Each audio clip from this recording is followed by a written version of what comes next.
So I just showed everybody the amazing CNN segment with Cornel West where he breaks down the moment brilliantly.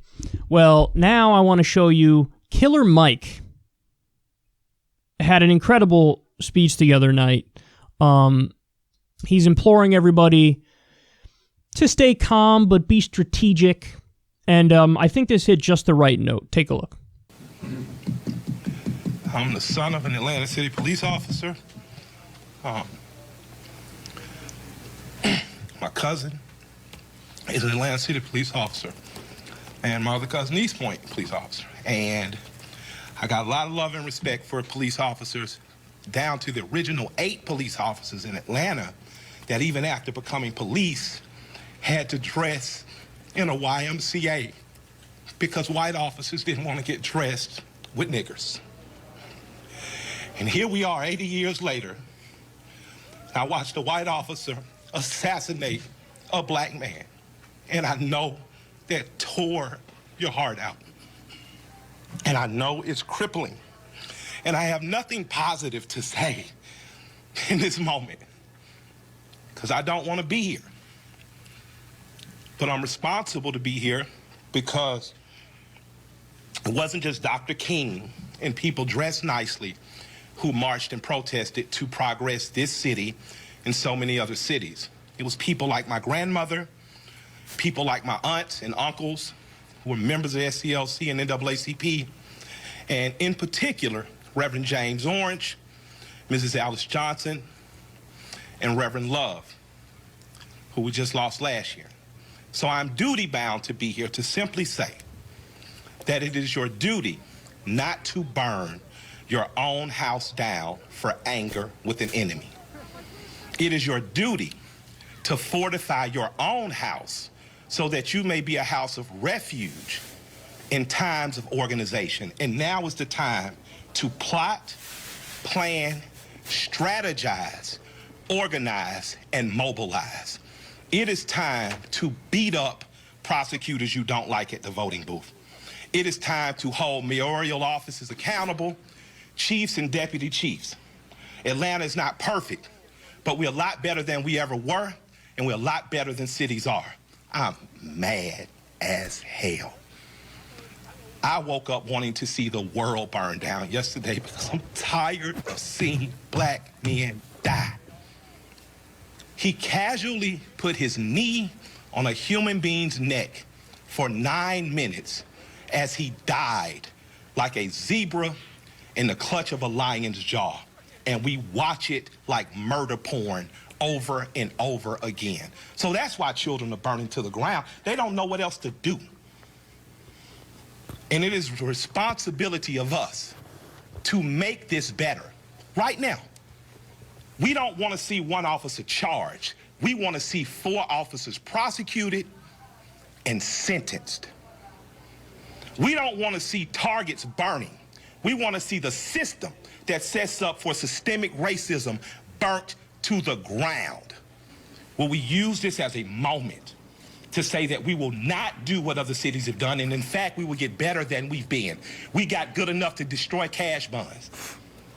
You don't have to worry about going to jail for something petty. We got smart enough to decriminalize marijuana. How smart are we going to be in the next 15 or 20 years to keep us ahead of this curve? So that much like when South Africa suffered apartheid, you had Andy and other politicians that could make sure that Atlanta said, Coca-Cola, we love you, but if you don't pull out of South Africa, we're going to leave. We're not going to drink Coca-Cola anymore. Coca-Cola jumped on their side and apartheid ended. So we have an opportunity now. Because I'm mad, I don't have any good advice.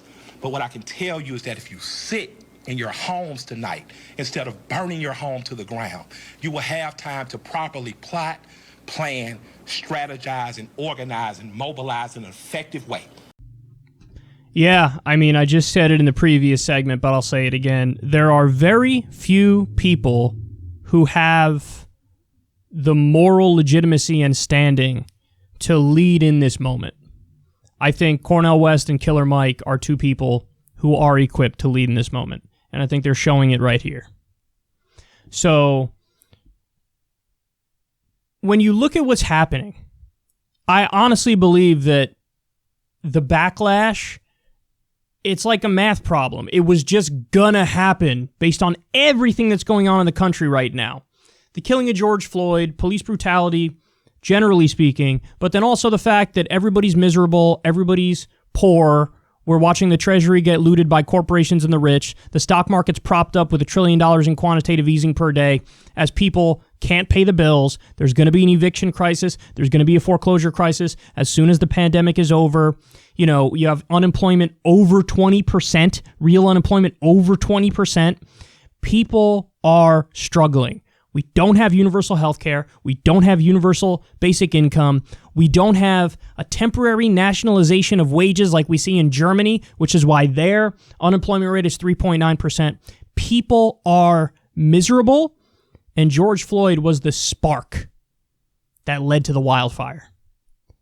So it was going to happen. This was going to happen.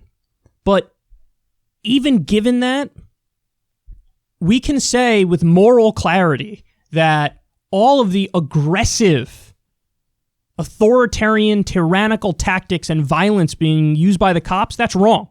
That's wrong. And we've played for you on this show, we've played for you the compilation of all the cops being gratuitously aggressive and violent, and it's terrifying. They have no moral authority or legitimacy. But then we could also say that any kind of violence, looting, rioting, burning down of small businesses, ruining people's lives in that respect, that's not okay either. And what Killer Mike is getting at here, I think is true. And so I want to show you guys something here. This is from Omar Wasow. I'm sorry I don't know how to pronounce that. But Omar is an expert on this topic. He studied the civil rights movement for 15 years, and he published his findings in Cambridge. So this is academic research. And let me show you the conclusion. This is what he says about how useful violent protests are versus peaceful protests, and what the dynamic is that plays out and what led to change in the civil rights movement. So this is fascinating. Look at this. He says, in sum, I find violent tactics by the state or protesters operate as a double-edged sword. State repression subjugates activists, but focuses media attention on the concerns of nonviolent protesters. In contrast, violence by protesters can powerfully express discontent and offer a means of self-defense, but in the glare of mass media, is expected to strengthen the coalition of those looking to thwart minority demands. Returning to the protest from Carlos G. Photo, one unnerving but maybe encouraging lesson from the 1960s is that while state repression can result in injury and death, images of police SWAT teams versus images of fleeing children likely helps the movement seeking justice for Floyd.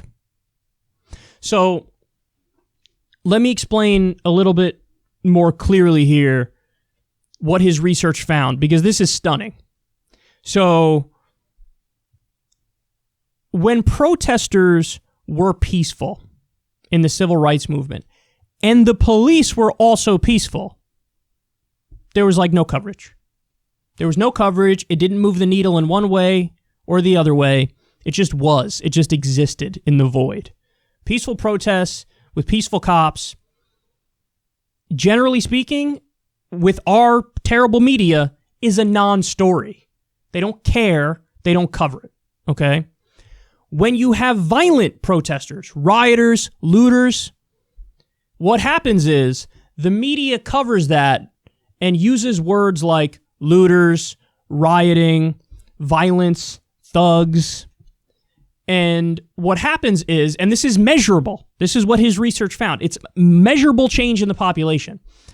In places where protesters were violent, you get a giant uptick in people believing in law and order, or being tough on crime, or restoring order. So one of the top issues instantly becomes law and order.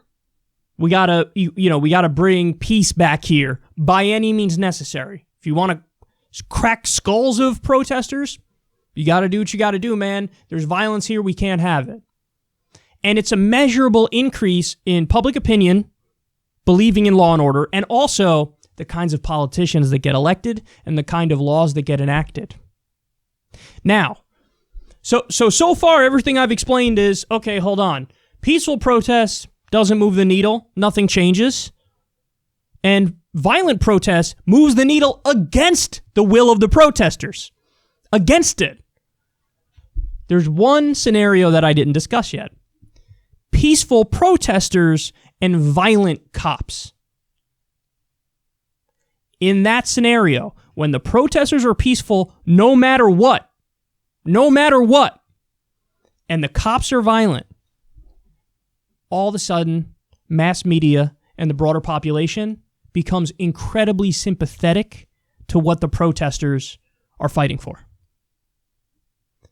So when this happened in the civil rights movement, that made, the white moderate that MLK talks about and says they're the most disappointing. That made the white moderate, that made broader American society listen to the concerns of the protesters.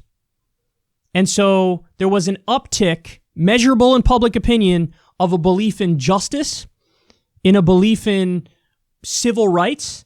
And it was only at that point in time, when the protesters were peaceful, come hell or high water, and you had Bull Connor and you had the officers being the bad guy, that we got the Civil Rights Act, we got the Voting Rights Act, and also there was an increase in politicians getting elected who believed in that kind of a philosophy.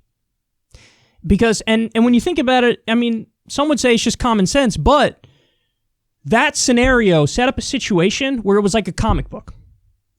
It was like a cartoon. It was, here are the people who are clearly the good guys, who are deeply committed to nonviolence and peaceful resistance, and here are the obvious bad guys. They're sicking dogs on peaceful protesters and turning fire hoses on them and beating them with the batons, and it's all happening in front of our faces.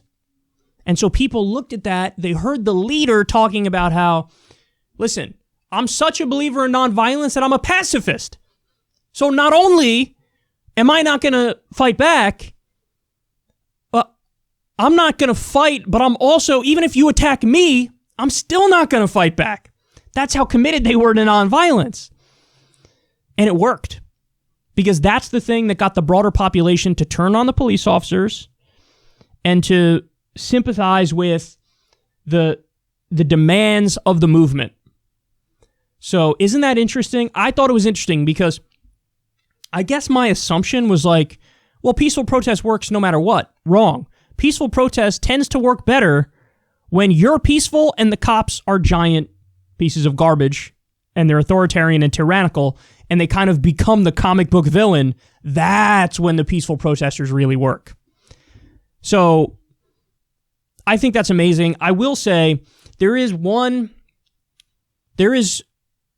fact about both the civil rights movement, but also like what happened in South Africa, that I think complicates the situation a little bit, which is there's like, no pun intended here, but there's like a good cop, bad cop thing that happens with different kinds of protesters, where there were riots in the street in South Africa, and Nelson Mandela, who believed in nonviolence, was able to go to the authorities and say, hey, it's me or them. Who do you want to deal with?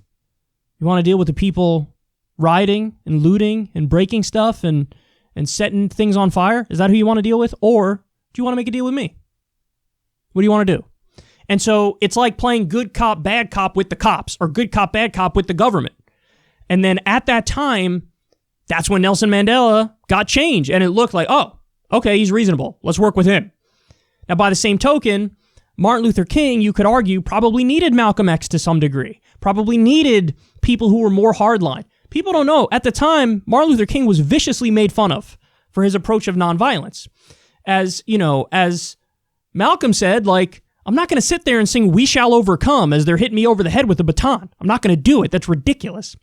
You're teaching people to not even stand up for themselves, even in a self-defense kind of way. Absurd. So you had this interplay between like the violence, but then also the people who were deeply committed to nonviolence. And then what happened is the establishment was willing to work with the people who believed in nonviolence because the ones who believed in violence were scary. So there is a little bit of an interplay between like two wings of agents of change and protesters. You have the violent ones, and then you have the peaceful ones, and the violent ones make the peaceful ones seem a lot more reasonable and appealing. And so I think there is a little bit of a, maybe that's a slight contradiction to the finding of the research, but either way, I think that is a dynamic that's real, and that is a dynamic that exists. But, you know, what I think we need for today, and I think that the civil rights movement teaches us this, is we can't just have an amorphous, you know, an amorphous rage session that lasts a couple weeks and then it's gone. You need strong leadership with moral clarity and clear goals to make this fruitful. And I think Cornel West and Killer Mike are rare voices who are equipped to lead in this moment, where they can harness all of this energy and put it more towards peaceful, nonviolent resistance, but also have the goals, implement all of Campaign Zero's reforms that they're calling for the police department, because they're all incredibly reasonable. Get UBI, get a Medicare for All bill passed. Harness all of this energy to help fix society and learn from the people who showed us beforehand what to do. So my fear is you're gonna get the rage, and people are gonna get it out of their system, and then it's just gonna kind of die down, go away, and there will be no policy change and no justice brought about for Floyd. So